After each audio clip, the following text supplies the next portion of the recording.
Chapter 112, Timelines. Vouette sat on the floor, crossing her legs. She rested her hands on her knees, took a deep breath, and shut her eyes. Unlike the children Rylan had seeded with power, she did not understand magic instinctively. Every bit of understanding she possessed had been earned. She was a properly trained and educated Thor, though one of the best. Her gifts were many, even if none of them had come easily. In her mind, she sought out Orla. Pulling on Jake's power and gathering every thread of concentration she could muster, Vouette summoned the image of the woman. Orla appeared as little more than a head and shoulders, her eyes fixed on something Vouette couldn't see. And then Orla twitched, sensing the essence gathering above and beside her. Her head turned slowly towards it and searched for its signature. Vouette? She said after a long moment. Vouette imagined agreement and spoke the words aloud to herself. She knew Orla wouldn't hear, but the meaning would carry through the essence itself. Are you in Sanctuary? Orla asked. Vouette concentrated again, pushing agreement into the shape of power between them. I'll come to you. Orla moved in Vouette's vision. Vouette broke the connection and remained where she was, meditating on the effort. She drew in the raw essence around her, restoring her reserves while she waited. Orla arrived several hours later. She came alone, stepping into the empty space and looking around the room she had only ever seen crowded with equipment, containers, and shelves buried with tools and supplies. I didn't think I would see you again, Orla said with a smile when she stopped in front of Vouette. Vouette rose gracefully from the floor and bowed her head slightly. Orla, the Shapers are opening Earth to other worlds and accelerating the Noctium. Rylan said you would know what to do. Orla's expression changed at once, fear and concern flashing across her face. You need to accomplish a great deal in a very little span of time. Vouette nodded. She couldn't seem to force more words past the urgency and dread tightening in her chest. What does Rylan have left to do? Orla asked gently. All the keys are made. All we have to do is plant them and power them. The people of Earth will need help if we succeed. Guidance and organization, leadership beyond the feeble attempts Rylan has made at training a few powerful wielders. Her voice broke at the admission.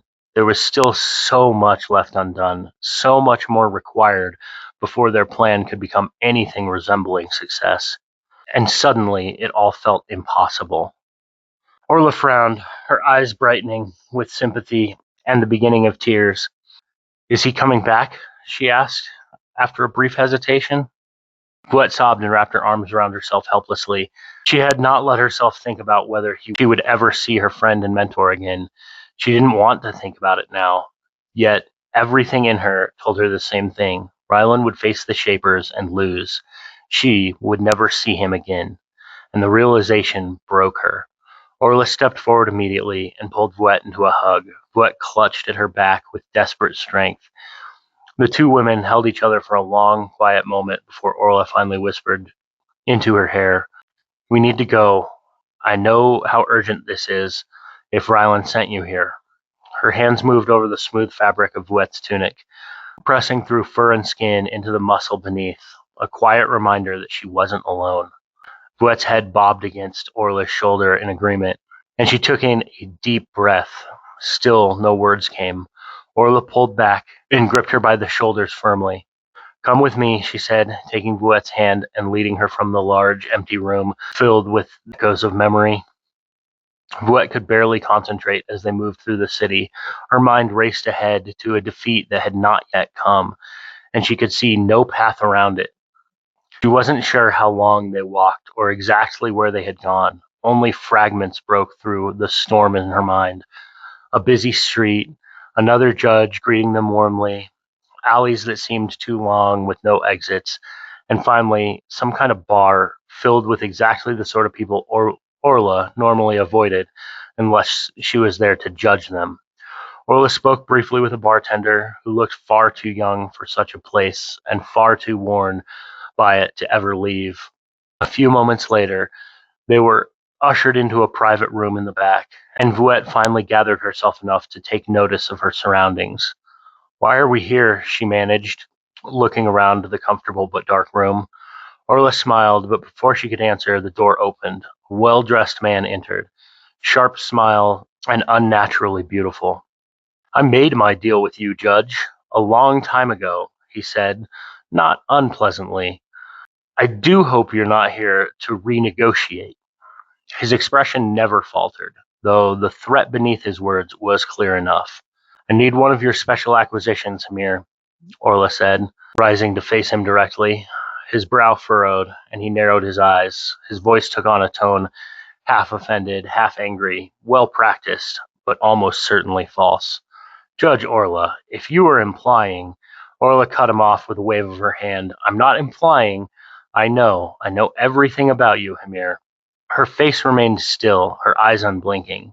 Hamir flinched, but only slightly. Then you know, he said carefully, that even a judge of any tier could never hope to afford one of my specialty projects. Hamir, I have no time to waste, and I'm prepared to offer you more than fair compensation. I'm not here as a judge.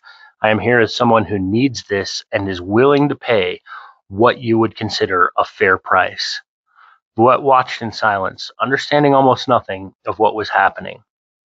They don't come cheap, Hamir said after a long pause, the noise of the crowded tap room murmuring faintly behind the walls. And they don't come for coin. Orla opened her coat and removed her seal, gold with a silver jeweled inlay, and her mark as a judge in the center of Sanctuary's greater ornate webbing. She held it out to him with an open hand. Hamir looked from the seal to Orla's face and back again. You? He asked. Why? Disbelief weighted heavily in every word. To hold a judge's seal was worth more than simple wealth. For many, it represented a single pardon, used carefully and subtly. It could mean access to resources and influence for years. It was exactly the kind of thing Hamir would exploit to expand his power, exactly the sort of prize he coveted. And still, he made no move to take it. Suspicion tightened on his face. What's the catch? He asked. No catch. I need one of your most capable models. It must be benevolent as well. I'm going to unshackle it and give it a task worthy of its creation and its time. Orla kept her hand extended as she spoke. Hamir stared at her for a long time without a word. Eventually, he said, that is a very specific request. How could you know I have what you're looking for? Orla shrugged slightly. If you don't, I'll have to settle for a less ideal option. My work is urgent, and I can't afford any unnecessary delay. Hamir took a deep, careful breath as he considered. Orla closed her hand around the seal and turned towards Vuet. Come, we have to keep looking. Vuet stood at once and took Orla's hand, following more from instinct than understanding. Wait, Hamir said too quickly. Follow me. He led them out of the private room to a staircase which led to his office. It looked like a mock castle throne room. Behind a fine desk sat a lavish chair trimmed deep red and purple, more throne than seat. The desk itself appeared to be a single slab of wood with living shoots growing from each end. Their leaves glowed lightly, casting just enough light to read and write by. Vuet stood slightly behind Orla as they approached the desk. Hamir moved behind it and lowered himself into the throne, studying the two women with growing concern. Well, Orla prompted gently. Give me a moment, Hamir muttered, frustration showing now. His instinct to mistrust the situation warred visibly, with the better sense to run from it. I told you I don't have spare moments. You need to decide, and you need to act. Orla lifted the seal slightly so he could see it again. Hamir closed his eyes, then opened a drawer in his desk. After a moment, he withdrew a black metallic rectangle with a circular end and spun it once on his finger. You know about them, don't you? How? He asked, watching Orla carefully. I do, Orla said at once, but didn't continue. And you want one of my court? I do, Orla agreed. Hamir leaned forward, curiosity getting the better of him. What do you know about them? I know you interface them directly with the city, and you use them as moral guidance, Orla smirked. I also know which one I want. Shock flashed across Hamir's face. They contacted you, didn't they? Only one, Orla agreed, and then set her seal on the desk and withdrew her hand. Hamir looked unsettled now. Which one, he asked, though it clearly cost him something to do so. Iyalium. Orla held out her hand again, this time not with payment, but with expectation. Edit? Hamir said, disbelief turning sharp. No, I can't, not edit. It's already done, Hamir. Edit knows my plans, knows your plans, and knows how this ends. Give her to me. I'm in a hurry. Orla spoke with an easy certainty, her fingers flexing slightly as though expecting the exchange to have already happened. Hamir squirmed in his seat, then hit a button on the device in his hand. Small glowing figures sprang to life across his desk. They wore forms chosen for this meeting. Uncommon animals, hybrid humanoids, insects. They chirped in voices that matched none of their appearances. No essence radiated from them at all. Some cast their own light rather than shadows as they bounced across the polished wood.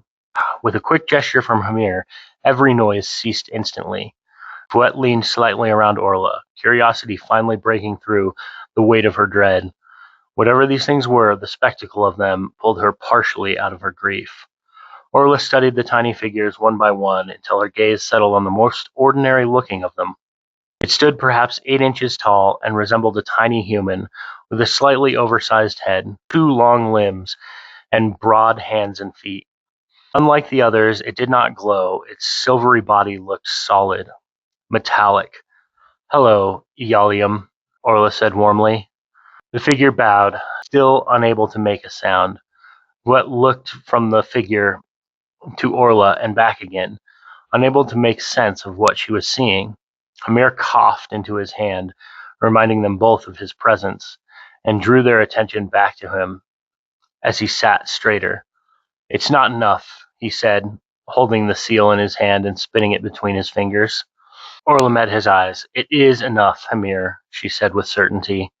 There was a devilish smirk on his lips. Hamir shook his head. Tell me why, he said. For the first time, Orla hesitated.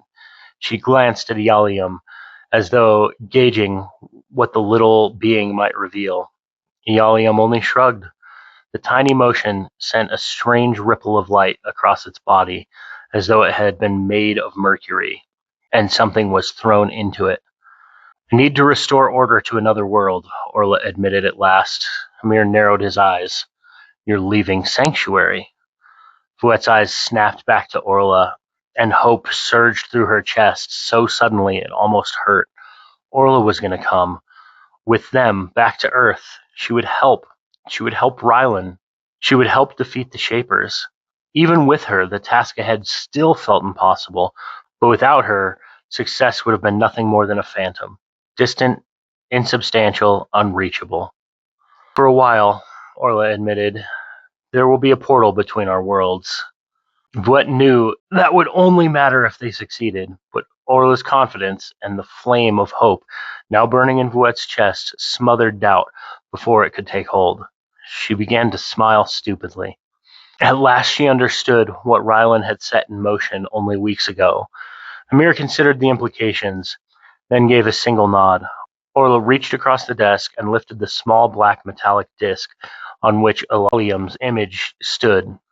Her hand pressed through the image as though it were made of nothing, and it came away holding the physical object beneath. She smiled again and turned towards the door. Fouette followed. The 2 women left the strange club and moved back into the city, heading towards the center, towards the judge's chambers, towards Orla's home. They had gone some distance before Fouette finally found her voice again. You're gonna help save the world? She asked hopefully. Orla smirked. If Rylan is even in a fraction of the trouble I think he is, I'm going to have to do all the saving. It won't be more than help. Her expression softened slightly, revealing the joke. Though I wouldn't mind your help too, Fouette, she said with a wink.